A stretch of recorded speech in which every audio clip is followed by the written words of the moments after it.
আল্লাহর কসম করে বলছি, আমার দুনিয়ার কেউ সাক্ষী না থাকলে আমার আল্লাহ আমার সাক্ষী আছে, আমি তার সঙ্গে কোনো অপকর্ম করি নাই। এখন কার কথা মতে বিচার করবে? হযরত ওমর ফারুক রাদিয়াল্লাহু তাআলা চিন্তায় পড়ে গেলেন। তিনি চিন্তা করতে করতে তার মধ্যে স্মরণ এসে গেল, খলিফা হযরত ওমর রাদিয়াল্লাহু তাআলা স্মরণ এসে গেল হযরত আলী রাদিয়াল্লাহু তাআলার কথা। কেননা হযরত আলী রাদিয়াল্লাহু তাআলা সেই সময় ছিলেন অত্যন্ত বুদ্ধি সম্পন্ন একজন মানুষ। তার ইলমের এত গভীরতা ছিল, আল্লাহর রাসূল সাল্লাল্লাহু আলাইহি সাল্লাম বলছেন, ক্বালা রাসূলুল্লাহি সাল্লাল্লাহু আলাইহি ওয়াসাল্লাম আনা মাদিনাতুল ইলমি ওয়া আলিয়ুন বাবুহা। আল্লাহর রাসূল বলেন, আমি যদি হই জ্ঞানের শহর, আর এই শহরের দরওয়াজা হলো আমার জামাই হযরত আলী। জোরে কোন সুবহানাল্লাহ। একজন মানুষ একাই কিন্তু বিচার করতে পারে না, তার আশেপাশে আরো কিছু লোকজন থাকে যাদের পরামর্শ নিয়ে একটা সুন্দর ফয়সালা করা যায়। কথা কোন ঠিক কিনা? গ্রামে যখন কোনো সালিশ হয় তখন গ্রামের মাতবরেরা সবাই একত্রিত হয়ে একটা ভালো ফয়সালা করার জন্য সকলে একটা গোপন বৈঠক করে যে কি করা হয়। উভয় পক্ষই গরিব, তাদের কেমন কিছু করতে হবে যেন উভয় পক্ষেরই ক্ষতি না হয়, দুই দলই যেন লাভবান হয় এবং এটা যেন সুন্দর একটা ফয়সালা হয়ে যায়। হযরত ওমর রাদিয়াল্লাহু তাআলা তিনি চিন্তা করলেন, যেহেতু আমি আটকিয়ে যাচ্ছি, মহিলা বলতেছে আমার প্রমাণ আপনার কাছে দিয়েছি, এর চাইতে বড় প্রমাণ আর কি চান? আমিও নাড়েচাড়ে দেখলাম যে কাপড়ের মধ্যে নাপাকি কিছু লেগে আছে। আবার যুবক বলতেছে যে আমি অপকর্ম করি নাই, আমাকে তার কথা মতো বিচার করিয়েন না, আমি আল্লাহর কসম করে বলছি। যখন কোন ইমানদার মানুষ আল্লাহর কসম করে বলে তখন সেটা বিশ্বাস না করে আর কোনো উপায় নাই। এবার তিনি চিন্তা করলেন যে তাহলে আমি আলীকে খবর দেই, আলী যদি আসে, সে তো অত্যন্ত বিবেক সম্পন্ন এবং তার ইলমের গভীরতা অনেক, তিনি বিচক্ষণ একজন সাহাবী, তিনি হয়তোবা কোনো সুন্দর একটা ফয়সালা আমাকে দিতে পারবেন। যেরকম আল্লাহু আকবার। হযরত আলী রাদিয়াল্লাহু তাআলাকে কল করা হলো, ডাকা হলো, তিনি আসলেন। আসার পরে যখন বিস্তারিত শুনলো, মহিলা ডাকতে বলতেছে, রহমান তুমি একা একা বিচার করতে পারতেছো না, আলীকে ডাক দিয়েছো। আমি তোমাকে বললাম এত কিছু করার দরকার নাই, আমাকে যুবকের সঙ্গে বিবাহ দিয়ে দাও, আমি তাহলে বিচারের দাবি ছেড়ে দিব। তাও যখন পারতেছো না, আলীকে ডাক দেওয়ার কি দরকার? আলী কি বিচার করবে? তুমি নিজেই পারলে না। হযরত আলী রাদিয়াল্লাহু তাআলা দেখলেন মহিলা বেশি কথা বলতেছে। আমাদের একটা গ্রাম্য প্রবাদ আছে, চোরের মায়ের বড় গলা।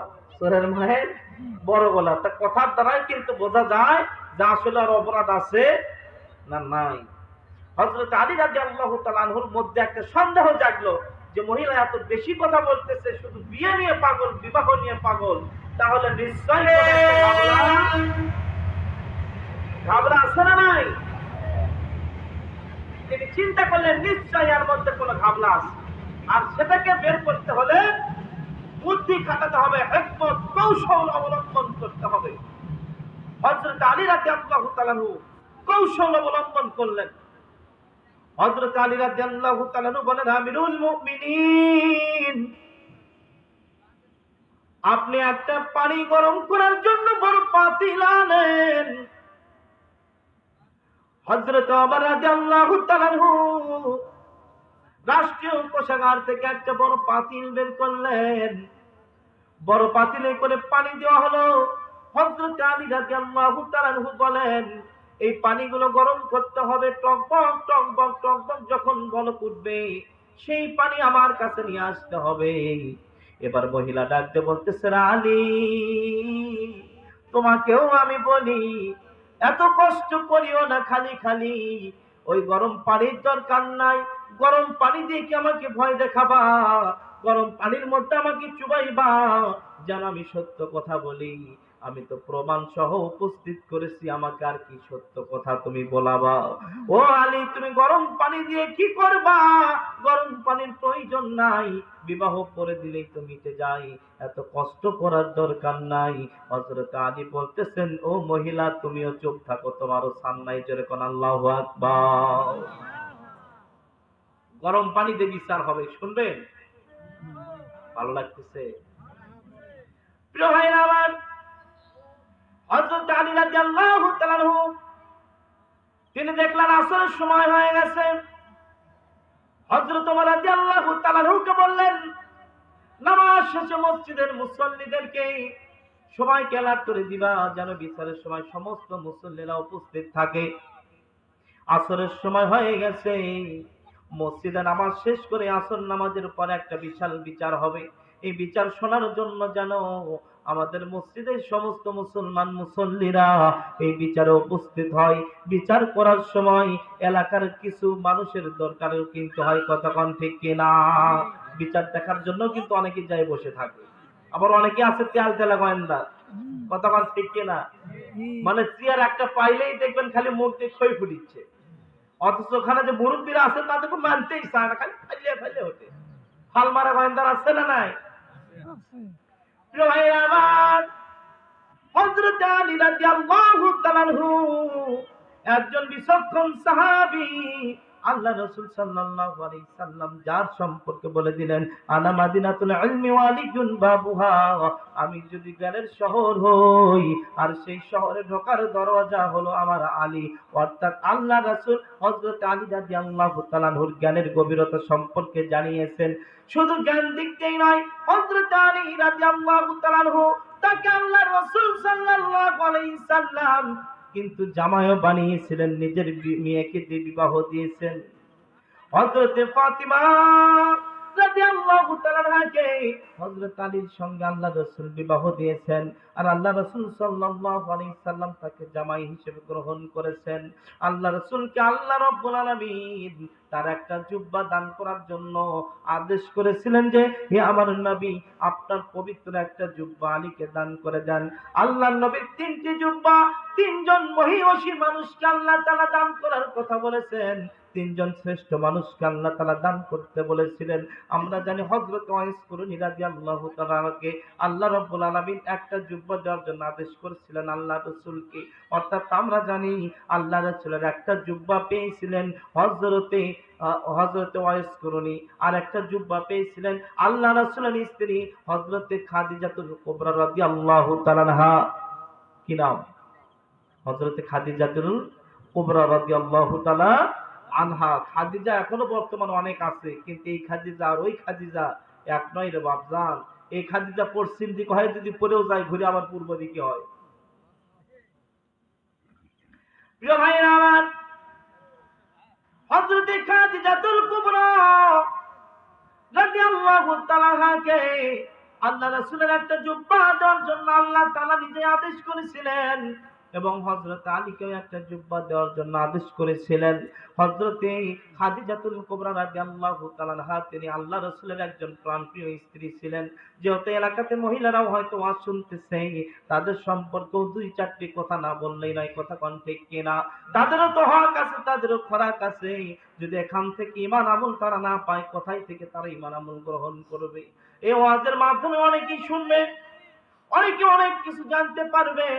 এই জন্যই ময়দানগুলোতে ছেলে এবং মেয়ে উভয়ের জন্য কোরআন হাদিস থেকে কিছু বলার দরকার আছে না নাই? আম্মা জান হযরত খাদিজাতুল কুবরা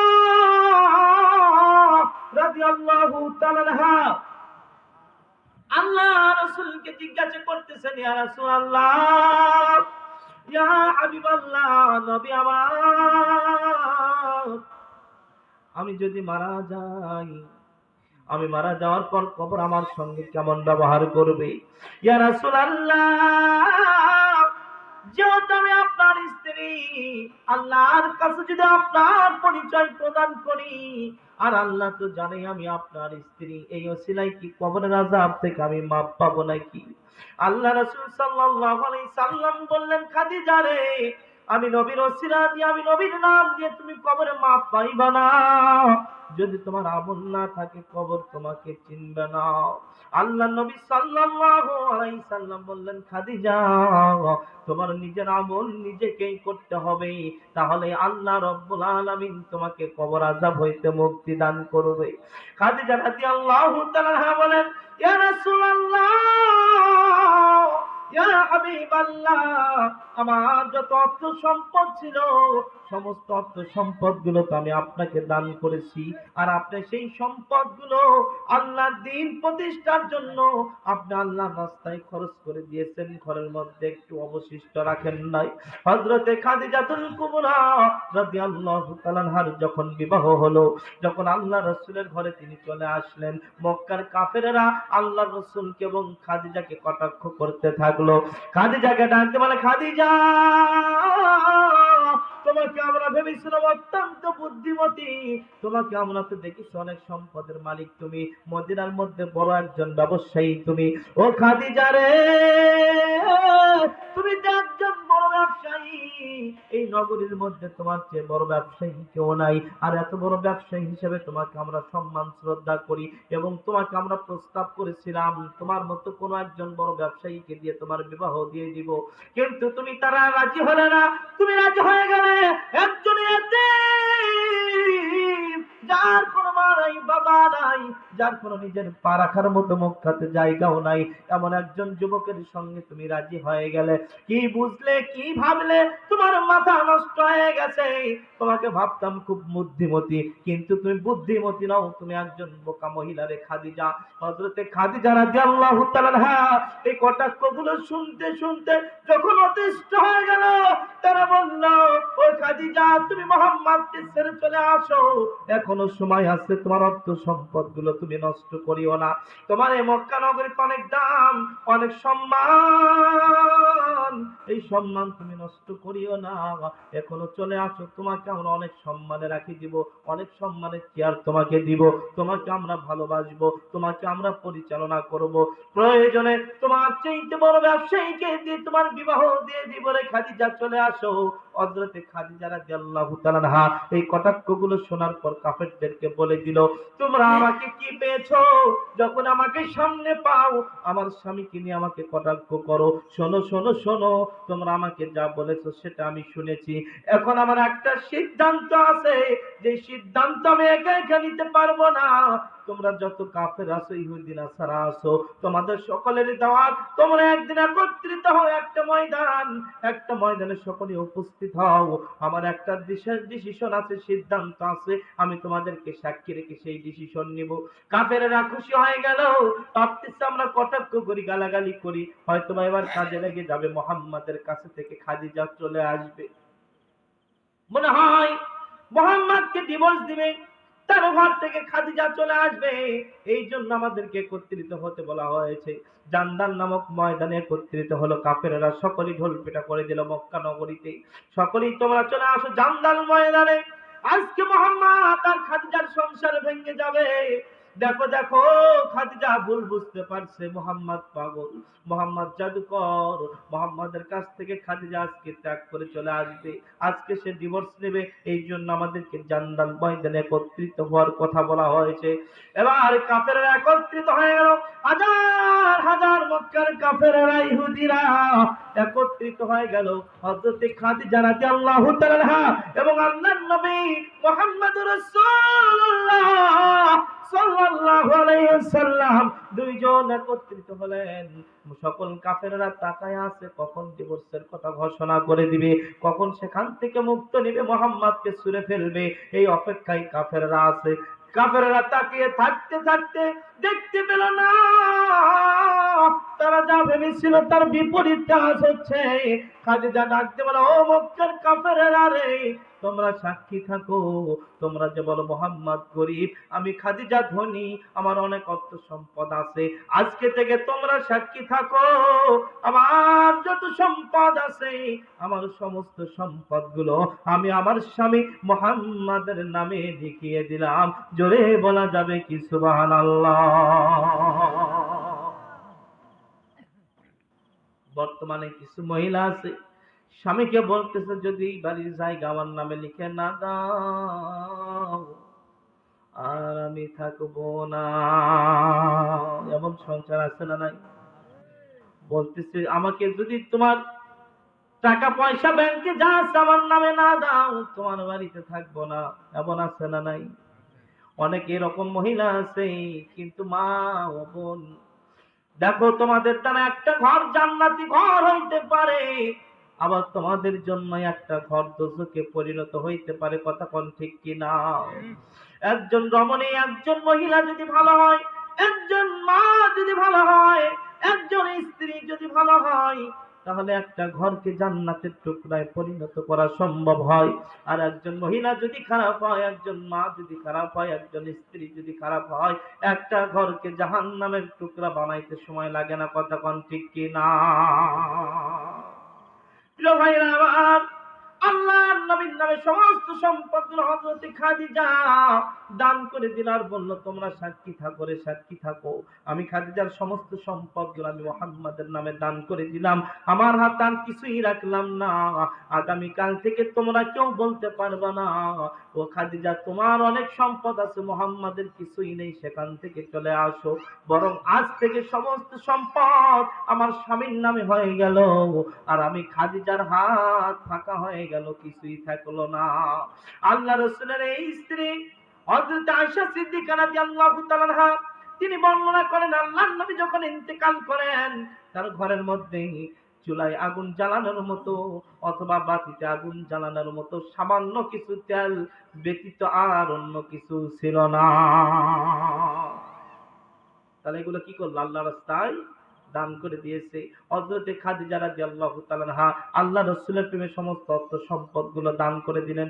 শুধু তাই নয়, আল্লাহর নবী মুহাম্মদ রাসূলুল্লাহ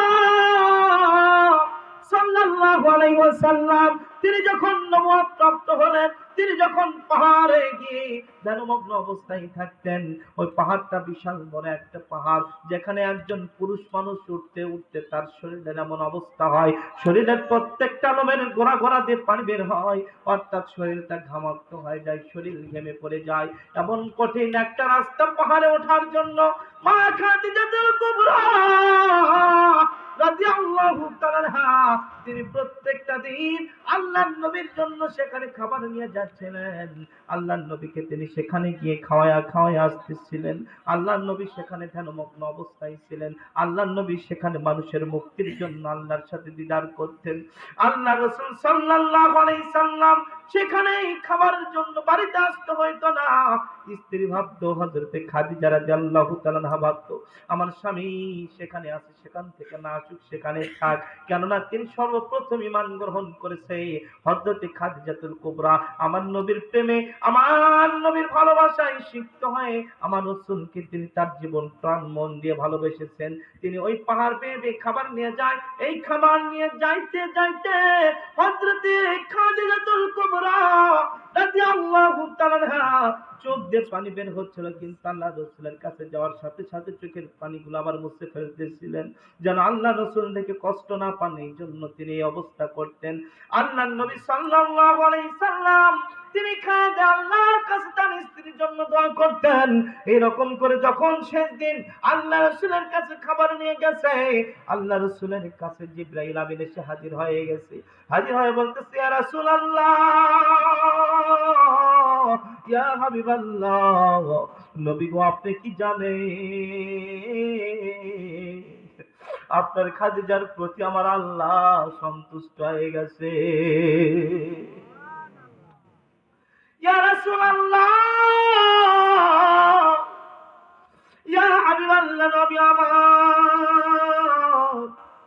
আপনার খাদিজা আপনার জন্য এত কষ্ট করে পাহাড় বেয়ে বেয়ে উঠে আপনার জন্য খাবার দিয়ে যায়, আর এই কষ্ট আমার আল্লাহ তাআলার কাছে পছন্দ হয়ে গেছে।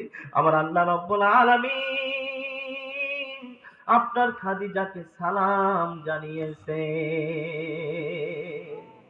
যাকে আল্লাহ তাআলা সালাম জানান তার জন্য কোনো ভয় আছে নাকি আর কবরে? কোনো ভয় আছে? তার জন্য কোনো টেনশন আছে? কোনো হতাশা আছে? এরপরে দুনিয়া, পরে জান্নাত। কথা কোন ঠিক কিনা? ইয়া রাসূলুল্লাহ, ইয়া হাবিবাল্লাহ, নবী আমার, আপনার খাদিজাকে আল্লাহ তাআলা স্বয়ং নিজে সালাম জানিয়েছেন, আল্লাহ রাব্বুল আলামিন সালাম দিয়েছেন।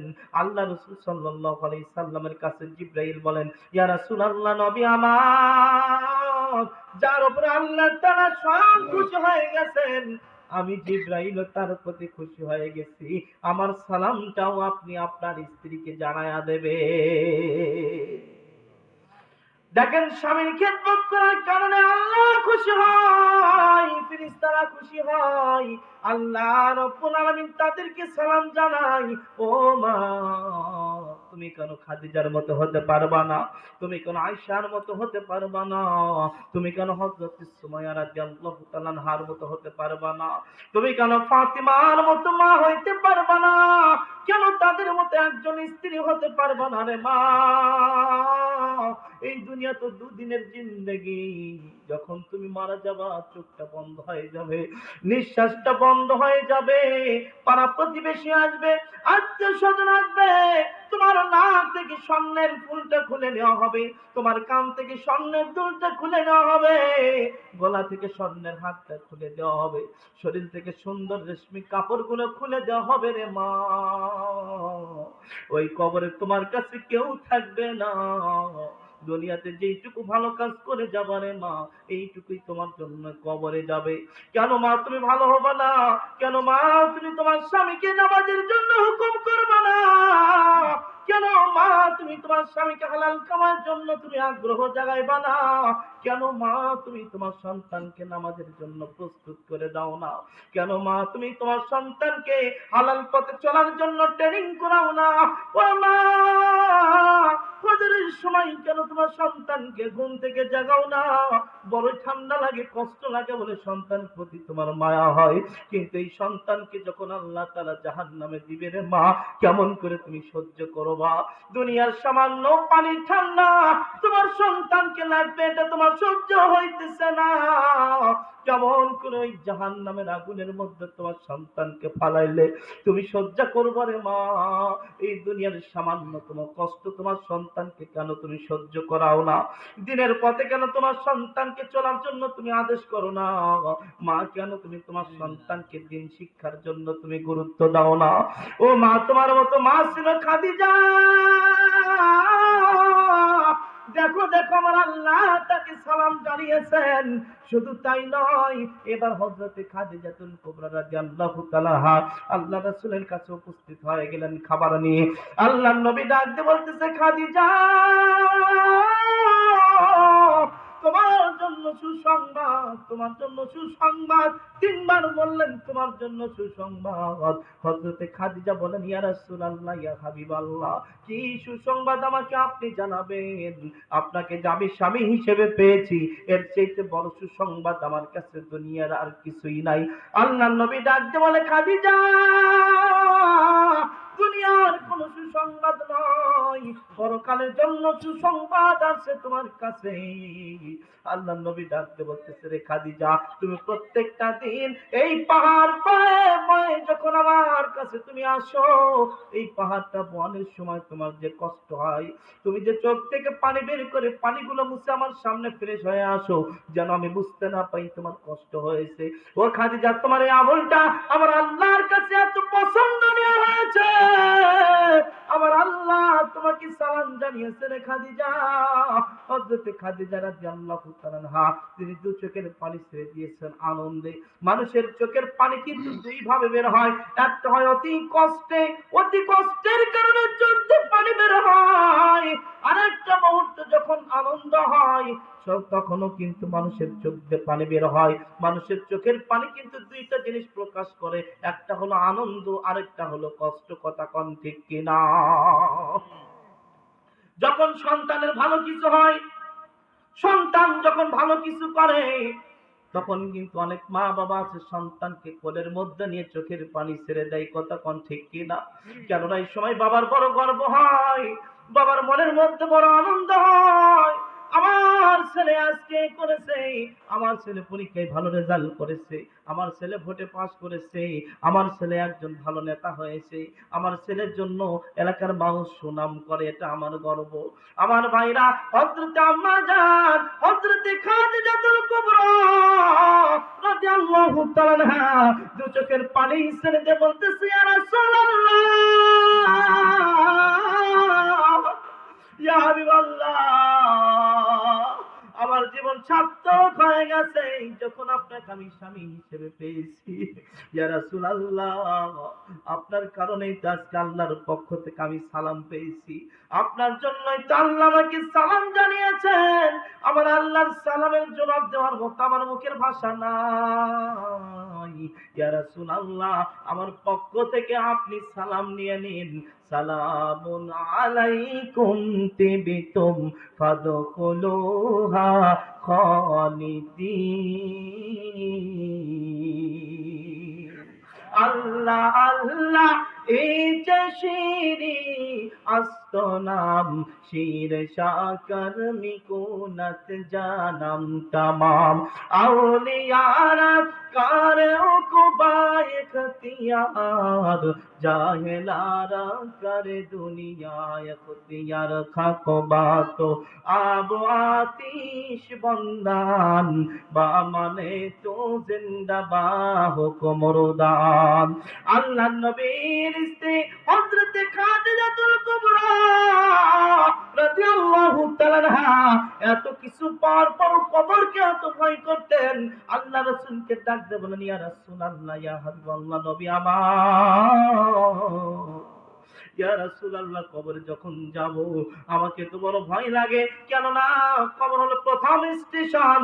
এই কবরে যদি আমি পাস করতে না পারি তাহলে তো কবর আমার জন্য আযাবের গর্ত হয়ে যাবে, জাহান্নামের গর্ত হয়ে যাবে। ইয়া রাসূলুল্লাহ, মৃত্যুর পর পোকামাকড় আমার শরীর স্পর্শ করবে, আপনি আমাকে একটু কথা দেন।